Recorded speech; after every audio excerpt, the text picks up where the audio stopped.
I used to believe family was a lighthouse, steady, guiding, a beacon in the storm.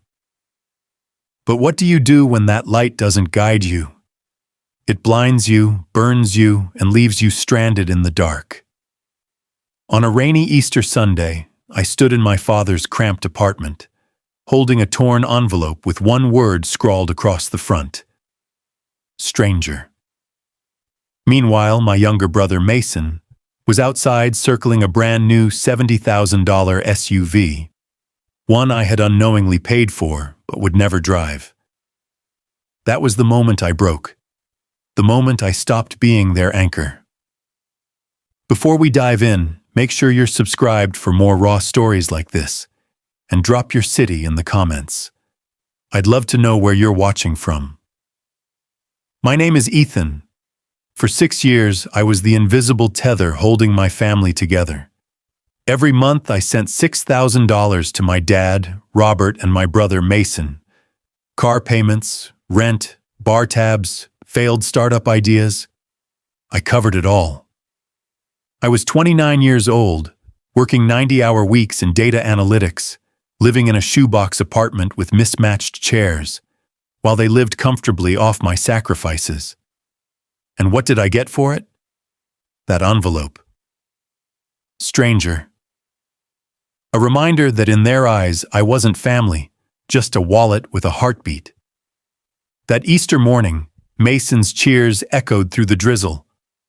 "Dad, you're unreal!" he shouted, splashing puddles as he revved up the Jeep.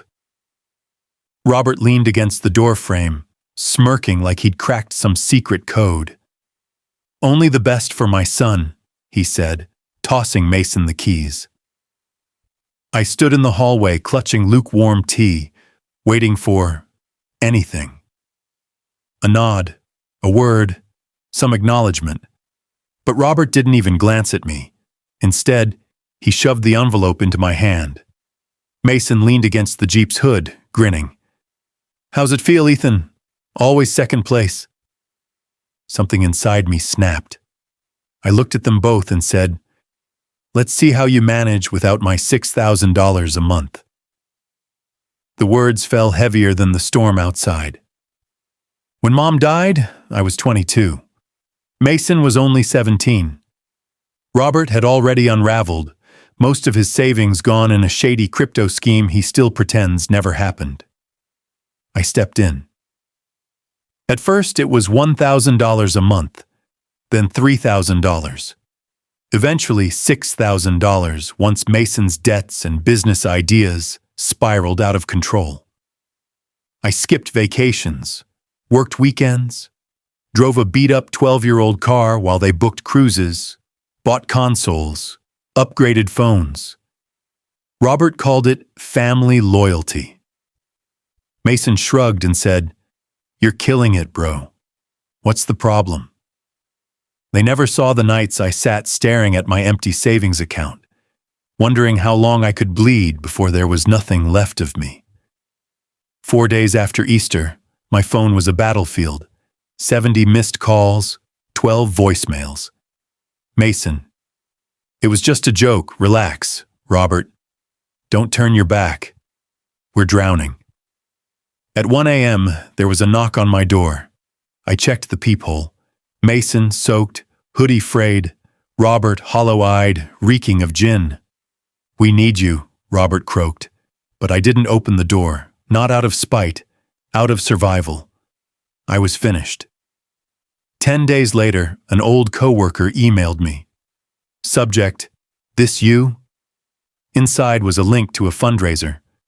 Save Robert and Mason's future. Their story, that I had abandoned them, that I was the cold son who left his struggling father and brother to sink. They raised over $10,000. Comments tore into me. How could a son do this? My chest clenched.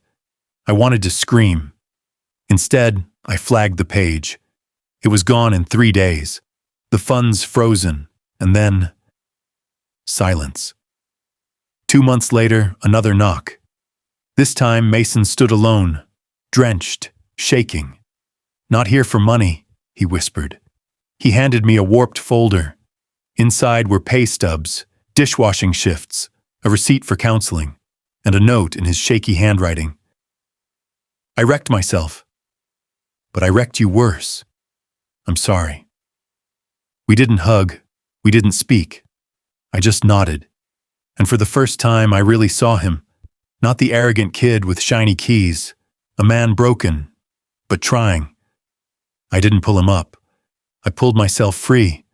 I booked my first real vacation in years, New Zealand. I climbed mountains, tasted salt air, and felt alive for the first time in a decade. When I returned, Robert sent me a check. $600. A note attached. A beginning. I didn't deposit it. I pinned it to my wall. Because I'm not the stranger.